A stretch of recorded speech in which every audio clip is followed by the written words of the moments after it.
So, Janet, thank you very much that you are with us today, and it's a really Pleasure.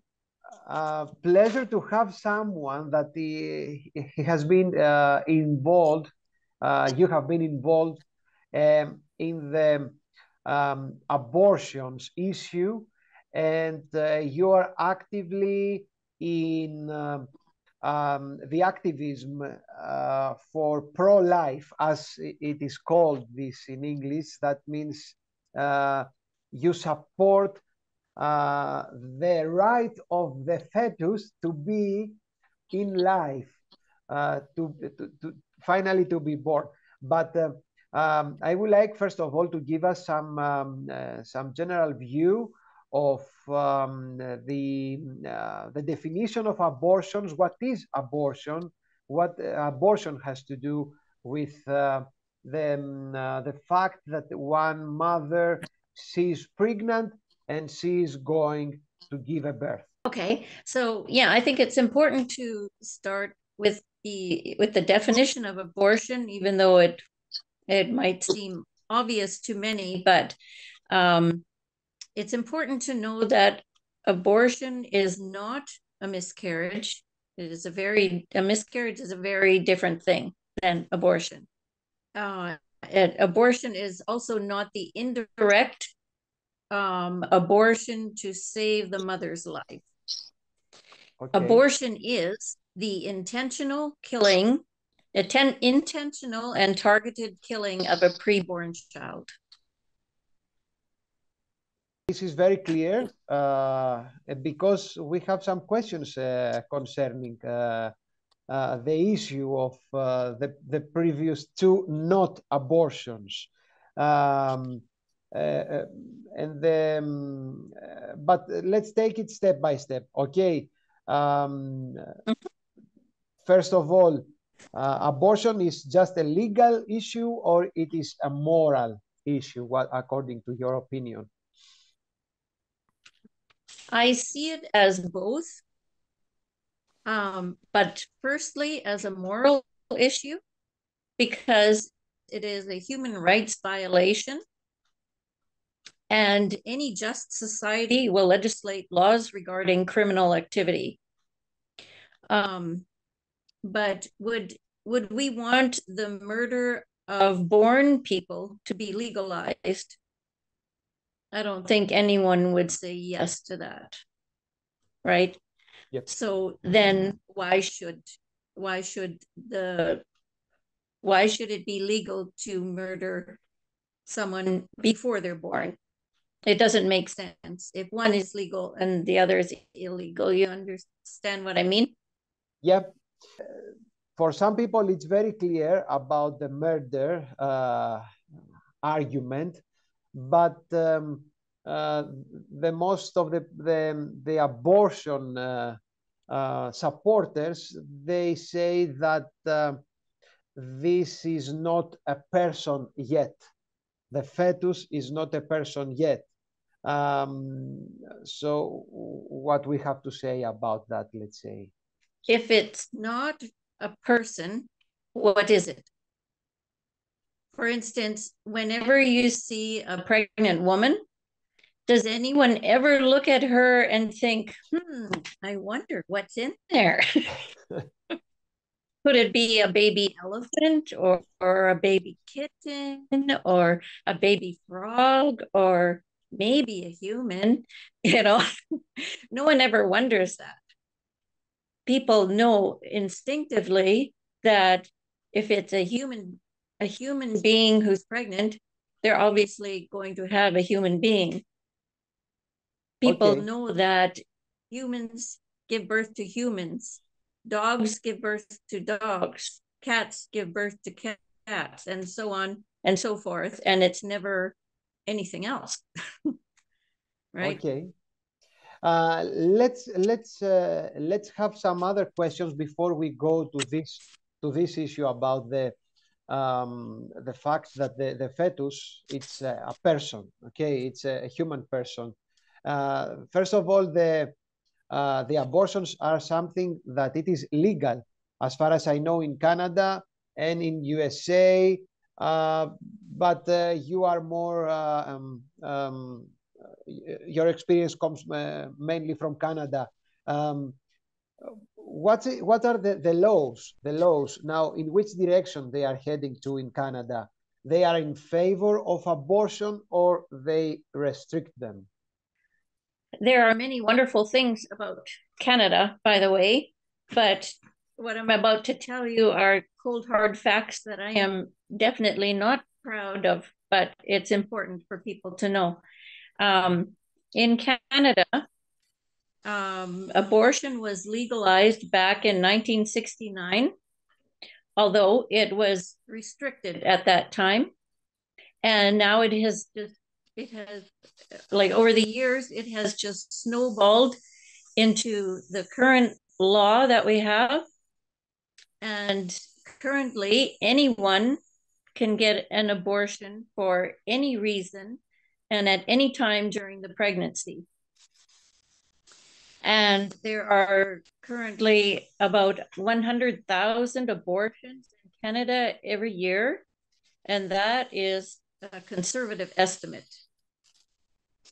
And another thing is that the number one cause of death in Canada is abortion. And if you want to know more, yeah, Canada's abortion. Yeah, Canada's abortion law defies secular science. And there's a quote from a university textbook that says, human development begins at fertilization when the sperm fuses with an oocyte to form a single cell, the zygote. This marks the beginning of each of us as a unique individual. And that is in a secular university textbook. Canada's law defies what science has proven. And it also defies the UN Declaration. And I can read you an excerpt from the UN, United Nations Declaration, which states that the UN also stated in its resolution on the rights of the child that the child, by reason of his physical and mental immaturity, needs special safeguards and care, including appropriate legal protection before as well as after birth. So that creates a big contradict, and between the idea of that the law has to be more supportive to the woman's right and to be less supportive of this fetus, unborn child rights, because all the time we hear about that the abortions has to do, it is a legal issue and has to do only with a woman's body rights. Is it all about, or it is my body, my right, or the baby's body, the baby's right? You know, this is the issue right now, and this is the questions that comes again and again and again, my body, my choice. Right. We do hear that a lot. And actually, if you think about it, to say my body, my choice, that is accurate. Like, I have a right to decide what I do with my body. You have a right to decide what you do with your body. That makes sense, doesn't it? Everyone, in other words, everyone has the right to their own body, or they should have, except those rights end when someone else's body is at risk. Now, to give an example of that, if I decide I want to swing my arm around, you don't have the right to tell me not to do that. I can swing my arm if I feel like it, right? Okay. But if I swing my arm and whack you in the face in the process, that's a whole nother matter, right? Okay. If I injure you and maybe break your nose or give you a black eye or whatever, swinging my eye or make you fall to the ground, whatever, that's a whole different matter than just swinging my arm in midair, right? Another more dramatic example would be drinking and driving. It's perfectly legal for me to get in my car and drive because I have my driver's license. And no one should tell me not to drive. Except if I decide to drink and get drunk and then get in my car and I end up killing one of your loved ones, that's a whole nother matter, right? Then all of a sudden it's illegal for me to be drinking and driving. Not all of a sudden, but like that's a different category of driving. So my body, my choice makes sense, except when someone else's body is at risk. And when a woman is pregnant, how many bodies are involved? When a pro-choicer says, my body, my choice, they're just thinking of their own body. But meanwhile, if they are pregnant, there is another body involved. There are two bodies, not one. A preborn baby is inside its mother's body, but it is its own entity. And once again, the textbooks will vouch for that. And as well, a preborn baby even has its own DNA right from the beginning. If a woman is pregnant and she wants to abort her baby, or if she chants, my body, my choice, we have to ask what is being chosen. Obviously, she's not saying that because she wants to give birth to her baby and love her baby. And they want to go through the pregnancy, give birth to their baby and love their baby. They're not saying my body, my choice. So it's just, in a way, it's just a pretty way of saying, I want to kill my baby. Okay. Do we excuse abortions when it has to do with a rape victim, or do we excuse abortions in the very, very early stages? You said in the beginning, when the mother's life is in danger. And I think the last one is the most, the hardest of all of them. We talk to a lot of people on the street who say that they are against abortion and they think it's wrong. But as we continue to talk, then it comes out that they think it's okay in the early stages of the pregnancy, but not after that. And it seems like everybody has a different time as to when it starts being wrong, and so then it's like, who is right? Turns out none of them are, because in the very early stages, as we all know, we all started off as being extremely tiny, right? But abortion in the early stages of pregnancy, it boils down to age discrimination, as well as a human rights violation.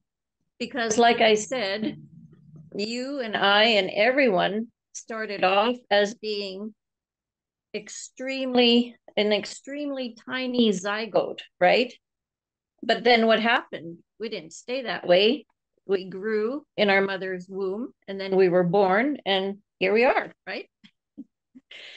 So to think that abortion is okay in the early stages is actually age discrimination. And most people would be against the idea of killing very young children simply because they're not as old as teenagers. And most people would be against killing teenagers just because they're not quite adults yet. They're not adults yet. So, and that in that case, it would be age discrimination, right? So in the same way, to kill or to have an abortion in the early stages of pregnancy, it just boils down to age discrimination. Now, how about the rape victims or the mother's life in danger? Right. Okay, once again, we talk to a lot of people who say that they are against abortion, but they have an exception, which is often rape. And definitely that would be a very, very difficult situation for a woman or a teenage girl, whoever, to be raped and then to find herself pregnant. That sounds extremely difficult. But we have to ask ourselves, does it make sense to punish the guilty person? What makes sense, to punish the guilty person or the innocent person? So if the woman is pregnant because she was raped, then we're giving the death penalty to the innocent victim. There's in that case, there's one person who is the perpetrator and two people who are the innocent victims, the woman who was raped and the baby. You know, if you look at it like that, it should be obvious who should be punished. In Canada, at least, I don't know about your country or other countries, we don't even give the death penalty to the rapist. So why do we give it to the innocent baby?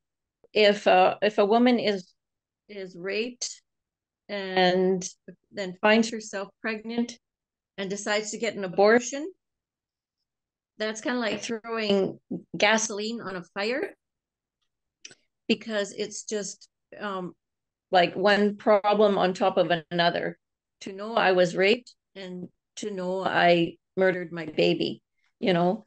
And even though it's a very difficult situation, and if it's a situation where the mother feels like she cannot care for the baby, she can give it up for adoption. She can still give the baby life. And it's also important to remember that in that particular situation of rape, the baby is not 100% the rapist's. It's still 50% the mother. The mother's.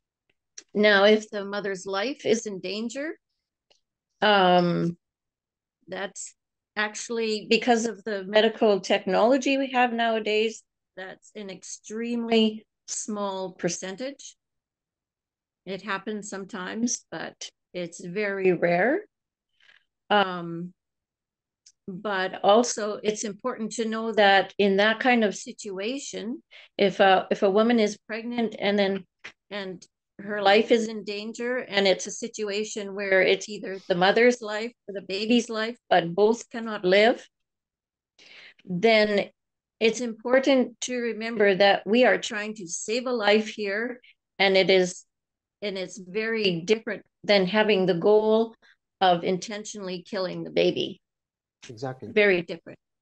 And I have heard some cases where the mother was informed that her life was in danger, and she took the decision to continue the pregnancy.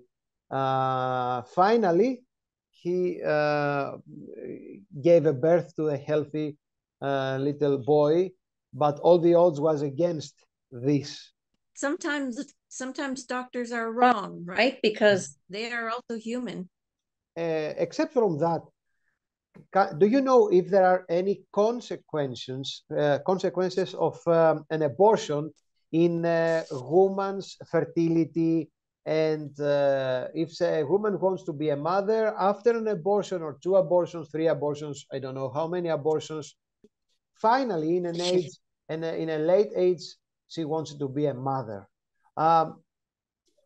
What you will say, there are consequences on this, or abortions, we can make abortions and yes, this is good for our body, and that's all? Well, that's another thing that the abortion clinics won't inform their patients of. In fact, they tell them lies instead. But there are some women, I don't know the percentage, but I know that some women are infertile as a result of having an abortion. And there are the emotional scars. Some women feel guilty the rest of their lives, and some suffer depression because of it. Again, I don't know percentages, but I know there are those. There's also the risk of internal damage of having an abortion, just like there's risk with any surgery. Sometimes there's internal damage done as a result of having an abortion, besides the obvious. Yeah. Besides the obvious damage, you know. There's increased breast cancer in women who have had abortions.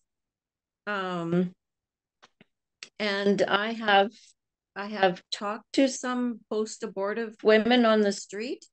A woman was walking by and I asked her what she thought of abortion, and she just kept walking, but she said to me, I had one and it was horrible.